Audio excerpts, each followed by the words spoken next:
Bismillahirrahmanirrahim. Assalamualaikum warahmatullahi wabarakatuh. Alhamdulillahi rabbil alamin. Wa bihi nasta'inu ala umurid dunya waddin. Wa sallallahu wa sallama ala nabiyyina Muhammadin wa ala alihi wa sahbihi ajma'in. Ya ayyuhalladzina amanu taqullaha haqqa tuqatih wa la tamutunna illa wa antum muslimun. Kaum muslimin muslimah jamaah salat subuh Masjid Syuhada rahimani wa rahimakumullah. Alhamdulillah, puji syukur kehadirat Allah Subhanahu wa taala. Di kesempatan pagi ini Allah taala kembali mudahkan kita untuk bermajelis. Semoga Allah berkenan menambahkan bagi kita semuanya ilmu yang bermanfaat. Amin ya rabbal alamin. Salawat serta salam semoga senantiasa terlimpah untuk panutan kita Nabi besar Muhammad sallallahu alaihi wasallam, keluarganya, para sahabatnya, dan juga umatnya yang setia hingga akhir zaman. Bapak Ibu sekalian, kaum muslimin dan muslimah rahimani wa rahimakumullah. Hadis yang akan kita bahas di kesempatan majelis kita kali ini adalah hadis yang diriwayatkan oleh Imam Muslim dari sahabat Abu Dzar Al-Ghifari radhiyallahu taala anhu. Kita bacakan hadisnya. An Abi Dzar radhiyallahu anhu anna Nabiy sallallahu alaihi wasallam qaal yusbihu ala kulli sulama min ahadikum sadaqah.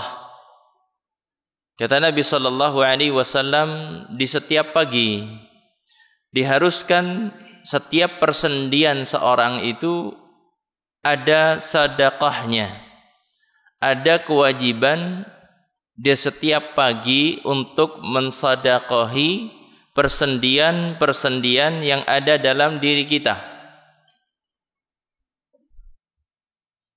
Dan jumlahnya disebutkan dalam hadis yang lain adalah 360 persendian. Fakullu tasbihatin sadaqah, setiap ucapan subhanallah itu menjadi sadaqah. Wa kullu tahmidatin sadaqah, setiap ucapan alhamdulillah juga menjadi sadaqah. Wa kullu tahlilatin sadaqah, dan setiap tahlil, ya, ucapan la ilaha illallah itu juga sadaqah. Wa kullu takbiratin sadaqah, setiap ucapan takbir yaitu Allahu Akbar itu juga menjadi sadaqah. Wa amrun bil ma'rufi sadaqah, memerintahkan kepada kebaikan itu juga sadaqah. Wa nahyun 'anil munkari sadaqah, melarang dari kemungkaran juga sadaqah. Kemudian Nabi sallallahu alaihi wasallam menyebutkan di akhir hadis ini, wa yujzi'u min dzalika rak'atani yarka'uhuma minad duha. Kata Nabi sallallahu alaihi wasallam, dan ini semuanya bisa disukupi, dalam artian sedekah-sedekah yang menjadi kewajiban seorang di setiap harinya atas setiap persendiannya itu bisa dicukupi dengan melaksanakan 2 rakaat di waktu duha, yaitu 2 rakaat salat duha. Itu sudah cukup. Jamaah sekalian yang dimuliakan oleh Allah, seandainya kita mengerjakan duha, kemudian seorang itu memperbanyak zikir dengan subhanallah, walhamdulillah, la ilaha illallah, Allahu Akbar, ya tentunya akan sangat baik sekali. Tentunya akan sangat baik sekali dia memperbanyak zikir dan juga dia mengerjakan salat duha. Ma'asyiral kiram, Bapak Ibu sekalian rahimani wa rahimakumullah. Ada beberapa poin yang perlu kita kenal dari sahabat yang mulia, sahabat Abu Dzar Al-Ghifari radhiyallahu taala anhu. Beliau lebih sering disebutkan dengan kunyahnya Abu Dzar Al-Ghifari. Nama beliau adalah Jundub bin Junadah bin Sakan bin Sufyan. Jadi nama beliau Jundub bin Junadah. Namun yang paling sering kita dengar dari hadis-hadis Nabi sallallahu alaihi wasallam adalah nama Abu Dzar Al-Ghifari radhiyallahu taala anhu. Beliau berasal dari kabilah atau suku Ghifar, yang sebelum masa Islam kabilah Ghifar ini adalah merupakan sarangnya para penyamun, sarangnya para pembegal. Jadi kabilah ini terkenal sebagai orang-orang yang jahat. Namun ketika mendengar tentang seorang yang menyatakan dirinya sebagai nabi, maka beliau meninggalkan kampung halamannya, menemui Nabi sallallahu alaihi wasallam dan menyatakan keislaman. Dan ketika itu beliau itu termasuk as-sabiqun al-awwalun, orang-orang yang pertama-tama masuk Islam. Dan hebatnya beliau itu adalah Masya Allah, ketika beliau masuk Islam di saat sahabat-sahabat yang lain tidak terang-terangan dengan keislamannya, beliau itu senantiasa berteriak, senantiasa menyampaikan saya adalah seorang muslim, seperti itu di hadapan khalayak ramai di saat itu. Sehingga tak ayal kondisi beliau itu menjadi bulan-bulanan disiksa, dipukuli, bahkan sampai kejadian hampir mati di hadapan orang yang ketika itu berada di sekitaran Ka'bah. Kemudian dia berseru dengan keras, aku adalah telah berislam dan lain sebagainya seperti itu. Namun alhamdulillah diselamatkan beliau ini dari serangan ataupun diserbu oleh orang-orang musyrikin Quraisy, diselamatkan oleh Al-Abbas bin Abdul Muttalib, yaitu paman Nabi sallallahu alaihi wasallam. Beliau dikenal sebagai sahabat yang tadi saya sebutkan, as-sabiqun al-awwalun, namun beliau itu tidak langsung mengikuti Nabi sallallahu alaihi wasallam ketika berhijrah ke Madinah.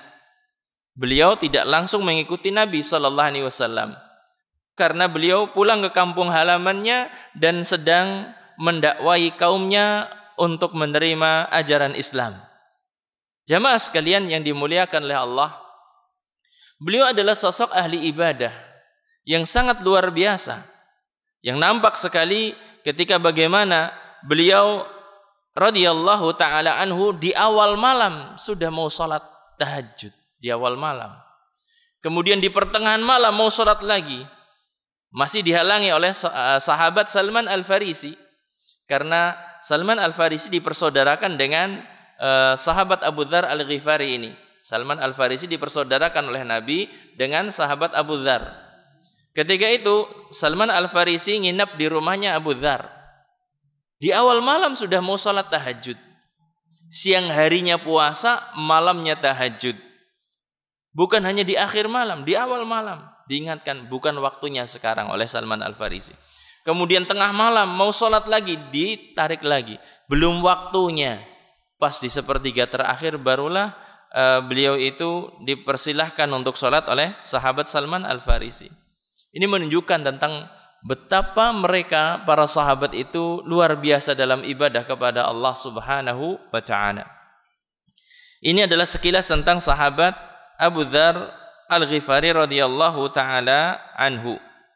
Selanjutnya, faedah yang bisa kita petik dari hadis ini. Yang pertama adalah tentang disyariatkannya salat duha.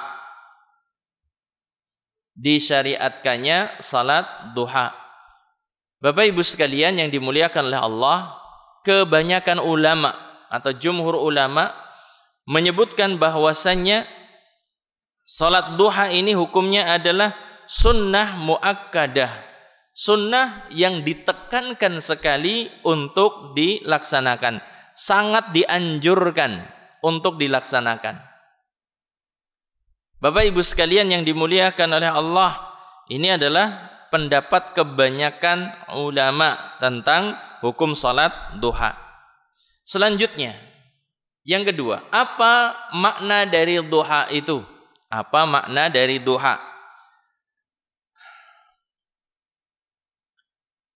Disebutkan oleh para ulama yang namanya duha itu adalah ma baina irtifa'is syamsi ila zawaliha.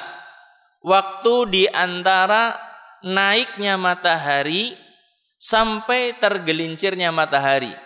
Jadi matahari mulai naik, sudah terbit kemudian mulai naik, itulah waktu duha. Sampai kapan? Sampai tergelincirnya matahari. Jamaah sekalian yang dimuliakan oleh Allah, di zaman kita sekarang ini adalah menentukan waktu duha itu mudah. Di zaman kita sekarang ini mudah, Masya Allah. Karena ada jadwal waktu sholat yang diedarkan oleh MUI ataupun Departemen Agama. Demikian juga Ormas juga menyebarkan itu, dan insya Allah jadwalnya sama. Jadi batas waktu duha kalau pakai jam kayak gitu, istilahnya adalah kita melihat kepada jadwal terbitnya matahari. Jadwal terbitnya matahari. Untuk sekarang ini jam berapa terbit? Saya lihat jadwal di sini. Ini untuk membandingkan saja. Untuk terbit sekarang ini adalah jam 5.47. Jam 5.47. Dari waktu terbit ini, cara mudahnya adalah dari waktu terbit plus 15 menit. Waktu terbit tambah 15 menit, maka setelah itu sudah masuk waktu duha. Sampai kapan berakhirnya? Waktu duhur minus 15 menit. Jadi waktu duhurnya sekarang jam 11.51 dikurangi 15 menit. Itu waktu akhir salat duha. Jadi awalnya waktu terbit plus 15 menit, waktu akhirnya adalah zuhur min 15 menit. Jamaah sekalian yang dimuliakan oleh Allah, kapan waktu duha yang paling afdal? Kapan waktu duha yang paling afdal? Waktu duha yang paling afdal adalah ketika matahari panasnya itu sudah mulai terasa di permukaan tanah. Ketika panasnya sudah mulai terasa di permukaan tanah. Maka Nabi SAW menyebutkan salatul awabin hina tarmudu al-fisal. Salat awabin, yaitu salat duha, nama lain dari salat duha adalah salat awabin. Kata Nabi SAW, salat awabin itu hina tarmudul fisal, yaitu ketika anak unta itu mulai kepanasan, sudah enggak betah lagi untuk berderum, untuk menderum. Untuk apa? Males-malesan ya. Sudah berdiri karena tanah mulai memanas. Itu adalah waktu yang paling afdal. Jamaah sekalian yang dimuliakan oleh Allah. Kalau ada yang mengatakan sekarang, katanya salat syuruk itu afdal banget. Iya, salat syuruk punya keutamaan tersendiri. Karena salat syuruk itu bagian dari salat duha. Salat syuruk itu bagian dari salat duha. Namun salat syuruk itu adalah terjadinya itu dengan ada urutannya, bukan hanya sekedar 2 rakaat dikerjakan. Salat syuruk itu adalah seorang salat subuh berjamaah di masjid, kemudian berdiam diri di masjid dengan berzikir atau membaca Quran atau majelis taklim atau kegiatan lain yang bermanfaat di dalam masjid. Kemudian ketika terbit matahari plus 15 menit kerjakan 2 rakaat. Ini salat syuruk.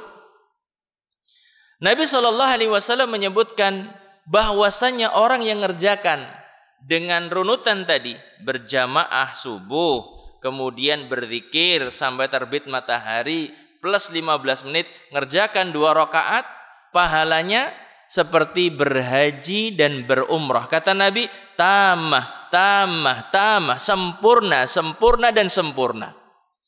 Keutamaannya besar banget. Sekali lagi, salat syuruk itu adalah duha fi awalil waqt. Salat duha di awal waktu. Seorang yang menjalankan sholat syuruk, orang yang menjalankan sholat syuruk, dia sudah dapat keutamaan sholat duha. Orang yang sholat syuruk dapat keutamaan sholat duha. Keutamaannya apa tadi? Bahwasannya itu sama dengan menunaikan sedekah dari setiap sendi yang dimilikinya.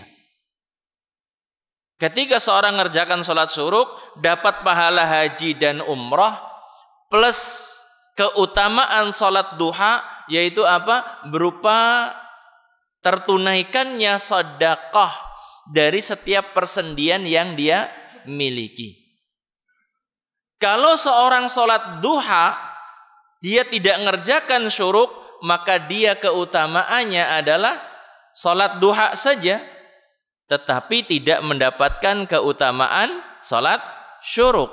Kalau duha misalnya panjenengan jam 9 misalnya di kantor, atau jenengan di perjalanan jam 9 istirahat, kemudian jenengan sholat duha di saat itu, ya jenengan nggak dapat fadilah seperti haji dan umrah, tidak dapat itu.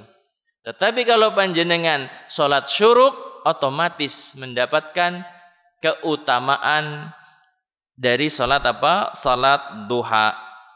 Para ulama mengatakan sholat syuruk itu atau sholat di saat terbitnya matahari itu adalah apa? Sebagai sholat duha di awal waktu. Jamaah sekalian yang dimuliakan oleh Allah, yang perlu diingatkan di zaman kita sekarang ini, banyak orang yang menyangka bahwasannya sholat duha itu adalah sholat pembuka rizki. Banyak orang punya keyakinan seperti itu, menyangka bahwasannya sholat duha ini ya rizkinya lancar karena duha, warungnya laris karena duha, karirnya moncer karena duhanya rutin gitu. Maka yang semacam ini keyakinan yang tidak berlandaskan kepada dalil. Semua bentuk ketaatan itu pembuka rizki. Semua bentuk ketaatan kepada Allah itu pembuka rizki. Karena ketaatan-ketaatan itu bagian dari takwa kepada Allah. Dan takwa adalah satu di antara kunci-kunci rizki yang disebutkan oleh para ulama. Berlandaskan Al-Quran, hadits Nabi Sallallahu Alaihi Wasallam. Jadi kalau seandainya dikhususkan duha ini pembuka rizki, tidak bisa dikatakan seperti itu. Jamaah sekalian yang dimuliakan oleh Allah, sampai-sampai sebagian orang itu kayaknya lebih mentingkan banget duha daripada zuhur berjamaah. Lebih mentingkan banget duha daripada subuh berjamaah. Sampai level seperti itu sebagian orang. Kalau duha kayaknya nggak mau harus dikerjakan. Kalau subuh berjamaah kadang-kadang ngerjakan, kadang-kadang di rumah kayak gitu. Jamaah sekalian yang dimuliakan oleh Allah, seutama apapun pahala salat sunnah tidak mungkin akan menandingi keutamaan dari salat wajib. Tidak mungkin. Sehebat apapun keutamaan salat sunnah, tidak mungkin akan menandingi keutamaan salat wajib. Maka ini juga sering diingatkan oleh para masyayikh, oleh syekh-syekh gitu ya, mengingatkan tentang apa? Jangan sampai kita salah prioritas. Enggak pernah salat zuhur berjamaah, enggak pernah asar berjamaah, tarawih berjamaah. Ini sebuah kekeliruan. Sebuah kekeliruan. Karena apa? Bagaimanapun besarnya pahala sholat taraweh berjamaah, itu enggak mungkin akan mengalahkan pahala sholat asar berjamaah. Enggak mungkin akan mengalahkan pahala sholat zuhur berjamaah. Karena Allah paling suka disembah dengan ibadah yang wajib. Wa ma taqarraba ilayya 'abdi bi syai'in ahabba ilayya mimma aftaradtuhu alaihi. Allah itu paling suka untuk disembah dengan apa? Apa yang diwajibkan. Jamaah sekalian yang dimuliakan oleh Allah, ini yang perlu kita luruskan. Ini yang perlu kita luruskan terkait dengan salat duha dan keyakinan sebagian orang. Kemudian Apakah boleh seorang itu rutin menjalankan duha tiap hari 2 rakaat, setiap harinya 2 rakaat, setiap harinya seperti itu? Boleh apa tidak? Atau bahkan ditambahi 4 sampai 4 rakaat atau ditambahi lagi? Wallahu a'lam, yang semacam ini dibolehkan, tidak mengapa. Kita berusaha untuk menjaga rutin menjalankan sholat duha itu bagus, agar kita itu ingat Allah. Jangan sampai kemudian sholat duha di tempat pekerjaan yang diingat cuma duit, mintanya sama Allah seperti itu. Padahal kita adalah mengingat Allah subhanahu wa ta'ala atas segala nikmat yang Allah ta'ala karuniakan kepada kita. Jamaah yang dimuliakan oleh Allah, kalau seandainya kita nggak pernah nyempetin diri untuk ngerjakan duha, wis tange lamon arep bisa ngelakoni. Nek ora meksakna gitu ya, kita tange lamon akan bisa ngerjakan. Meskipun hanya 2 rakaat, iya. Latihan itu memang harus digembleng, harus dipaksain kayak gitu. Jamaah sekalian yang dimuliakan oleh Allah, meskipun 2 rakaat tetap jaga. Kalau sudah kita bisa kerjakan, jaga itu. Sebagaimana Abu Hurairah radhiyallahu taala anhu ketika mendapatkan wasiat dari Nabi sallallahu alaihi wasallam, wa rak'atai duha, dan aku diwasiati oleh Kanjeng Nabi untuk mengerjakan 2 rakaat duha, maka Abu Hurairah mengatakan, aku tidak pernah tinggalkan semenjak mendapatkan wasiat dari Nabi sallallahu alaihi wasallam. Kita sudah berapa kali dengar hadis tentang salat duha? Dan kita sudah seperti apa rajinnya menjalankan salat duha? Seperti apa kita dengan salat duha kita? Jamaah sekalian yang dimuliakan oleh Allah, Bapak Ibu yang dimuliakan oleh Allah subhanahu wa ta'ala, jadi kita boleh untuk terus menjalankan salat duha 2 rakaat. Ingat bahwasannya amal yang dicintai oleh Allah subhanahu wa ta'ala bukanlah amal yang banyak, bukanlah amal yang sekian rakaat atau mengeluarkan infak sekian banyak, tidak. Tetapi ahabbul a'mali ilallah adwamuha wa in qalla. Amal yang paling dicintai oleh Allah subhanahu wa ta'ala adalah amal yang terus-menerus dikerjakan, yang kontinu seorang dalam mengerjakannya. Wa in qalla, meskipun itu adalah sedikit. Berlatih dalam ibadah itu tentunya dengan yang sedikit, nanti akan bisa bertambah, kemudian bertambah lagi. Tentunya ini perlu perjuangan. Seperti yang tadi saya katakan, paksain. Kalau belum pernah mengerjakan, paksain. Ayo kita kerjakan sholat duha di waktu kita sedang mengais rezeki, mungkin di mana, di perjalanan ataupun di kantor dan lain sebagainya. Bismillah, kita berwudu, kita menghadap kepada Allah, kita mengadukan permasalahan kita, kita berdoa di sujud kita. Bapak Ibu yang dimuliakan oleh Allah, ini adalah pembahasan hadis kita di kesempatan majelis kita pagi hari ini. Semoga Allah subhanahu wa ta'ala senantiasa membantu kita, menolong kita dalam ketaatan kepadanya. Perbanyak di bulan Ramadan ini untuk meminta kepada Allah, Allahumma a'inna ala dzikrika wa syukrika wa husni ibadatik. Ya Allah, bantulah kami untuk senantiasa ingat kepadamu. Ya Allah, bantulah kami untuk senantiasa bersyukur kepadamu. Bantulah kami untuk senantiasa bagus dalam ibadah kepadamu. Ini saja, kurang lebihnya mohon maaf. Kita akhiri. Subhanakallahumma wa bihamdika asyhadu an la ilaha illa anta astaghfiruka wa atubu ilaik. Billahi taufiq wal hidayah. Wassalamualaikum warahmatullahi wabarakatuh.